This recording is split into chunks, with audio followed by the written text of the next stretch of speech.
Assalamualaikum warahmatullahi wabarakatuh.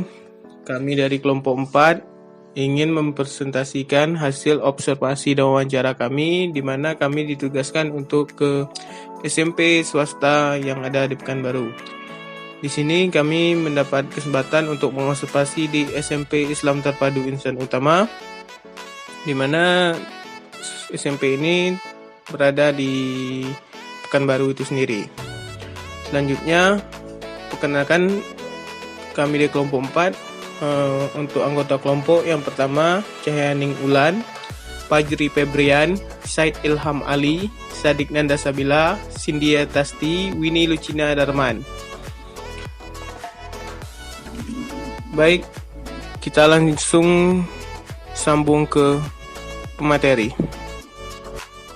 Baiklah, saya Cynthia Tasti akan membahas tentang identitas sekolah. Nama sekolah SMP IT Insan Utama, Provinsi Riau, Kecamatan Marpoyan Damai, Desa atau Kelurahan Maharatu, alamat Jalan Handayani LI nomor 88, telepon 0821 4748 3647, status sekolah swasta, tahun berdiri 5 Desember 2011, jumlah guru 44, jumlah siswa 42. Selanjutnya ada visi sekolah. Terwujudnya SMP IT Insan Utama berkepribadian, beriman dan bertakwa kepada Tuhan Yang Maha Esa, bersikap sosial dan mampu berkompetisi secara nasional dan global. Selanjutnya ada misi sekolah. Yang pertama, melaksanakan pendidikan Islam terpadu untuk mengembangkan kecerdasan majemuk peserta didik melalui penggunaan teknologi informatika. Yang kedua, menjalani dan memperkuat kerjasama dengan lembaga pendidikan nasional dan internasional. Yang ketiga, melakukan pembinaan SDM secara kontinu untuk membentuk generasi dan kompeten dan religius. Yang keempat, mengadakan dan melengkapi sarana dan prasarana sesuai kebutuhan. Baiklah, saya Said Ilham Ali. Di sini saya akan melanjutkan presentasi dari teman saya. Dan di sini saya akan menjelaskan tentang fasilitas sekolah di SMP IT Insan Utama. Fasilitas di sekolah SMP IT Insan Utama memiliki kelas yang nyaman dan lantai kelas sudah memakai keramik yang bagus. Kursi belajar yang nyaman dan siswa-siswi yang masuk ke kelas tidak memakai sepatu yang membuat lantai selalu bersih. Ruang belajar atau kelas 7 yang terbagi atas kelas 8 sampai kelas 9 memiliki lab 2 yang menunjang proses pembelajaran, serta perpustakaan 2 yang memiliki koleksi buku yang lumayan lengkap.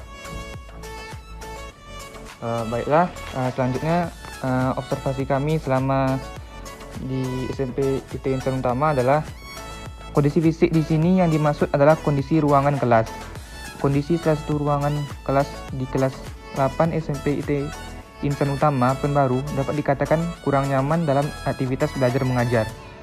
Di ruangan kelas sekolah ini tidak memiliki pintu, kursi yang kurang layak pakai seperti tidak memiliki sandaran kursi, jendela tidak memiliki kaca untuk menutup suara dari luar. Di dalam kelas juga terdapat papan tulis yang mampu membantu para guru dalam menyampaikan materi kepada siswa dan juga terdapat infokus di dalam kelasnya. Ruangan kelas 8 siswa SMP IT Insan Utama ini tidak begitu luas dan tidak begitu sempit. Ruangan kelas ini berlantaikan keramik. Para siswa masuk kelas tidak diperbolehkan menggunakan sepatu agar tetap terciptanya kelas yang bersih dan nyaman. Baiklah, selanjutnya akan dilanjutkan oleh teman saya. Selanjutnya wawancara. Hasil wawancara yang kami dapat dari wawancara dengan guru kelas bahwa jumlah siswa di dalam kelas tersebut berisi 16 siswa dan dalam satu sekolah tersebut memiliki 4 guru.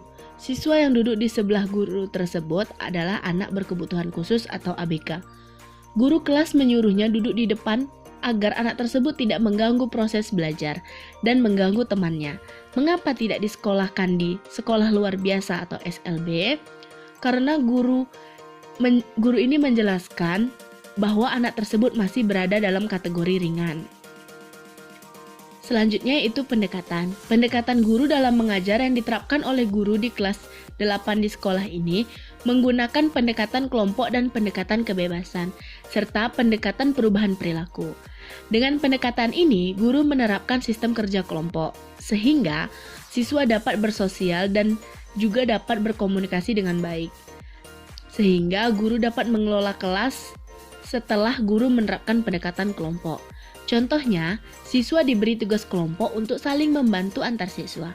Siswa yang mengerti pelajaran yang telah disampaikan oleh guru untuk menjelaskan kepada teman yang belum mengerti, dan guru membuat kelompok yang tidak dipilih oleh siswa tersebut dengan tujuan untuk membagi kelompok agar siswa dapat bersosialisasi dan berkomunikasi di dalam kelas.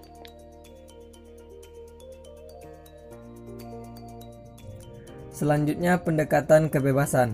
Pendekatan kebebasan di dalam suatu kelompok yang bertujuan agar siswa dapat berekspresi sesuai dengan keinginan atau kemampuan yang dimilikinya.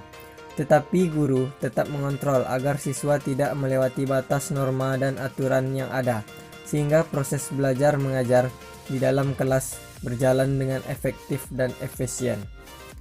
Pada pendekatan ini, guru diharapkan dapat menerapkan atau mendisiplinkan siswa dengan merubah tingkah laku, dan guru dapat mengembangkan tingkah laku siswa yang baik dan mengubah tingkah laku siswa yang tidak baik. Saran 1. Meningkatkan sarana dan prasarana pembelajaran dalam kelas agar dapat terciptanya pembelajaran yang kondusif. 2. Meningkatkan kebersihan lingkungan sekolah agar tercipta suasana yang nyaman. 3. Menambahkan fasilitas keamanan. Pada halaman dokumentasi ini akan menjelaskan tentang keadaan lingkungan sekolah, di mana keadaan lingkungan sekolah dapat dilihat seperti gambar-gambar tersebut. Banyaknya ruangan atau kelas yang tidak digunakan. Kondisi sekolah atau kondisi kelas sangat berpengaruh terhadap proses belajar mengajar siswa, karena dapat membuat siswa nyaman atau terganggu dengan kondisi kelas atau kondisi sekolah. Pada saat proses belajar mengajar dapat dilihat saat di dalam kelas tersebut, adanya cahaya dari luar yang membuat siswa terganggu dan tidak melihat apa yang berada di depan papan tulis, atau membuat siswa tidak fokus dengan apa yang ada di papan tulis. Kondisi kelas tersebut sangat berpengaruh terhadap proses belajar mengajar siswa, serta kondisi meja dan bangku yang membuat siswa tidak nyaman duduk atau menulis dapat mengganggu proses belajar mengajar. Dan dapat dilihat pada halaman sekolah terdapat bangunan-bangunan yang belum selesai atau belum dibangun. Pada proses belajar mengajar, guru tetap membantu siswa agar fokus belajar dan tidak terganggu dengan adanya lingkungan sekolah yang minim tersebut. Lingkungan sekolah tersebut dapat berpengaruh terhadap motivasi belajar siswa. Dan keadaan lingkungan sekolah yang terlihat minim dapat membuat siswa terganggu atau tidak fokus saat belajar. Pada kondisi sekolah tersebut dapat dilihat bahwa kondisi sekolah bukanlah menjadi salah satu alasan buat siswa untuk tetap fokus saat proses belajar mengajar. Dan terdapat pada gambar proses belajar mengajar terdapat satu siswa yang duduk di depan, karena siswa tersebut merupakan siswa berkebutuhan khusus. Dan keadaan sekolah tersebut atau keadaan kelas dapat dilihat minimnya perhatian dari pihak sekolah, tetapi tidak mengganggu atau tidak membuat siswa malas untuk belajar dalam proses belajar mengajar.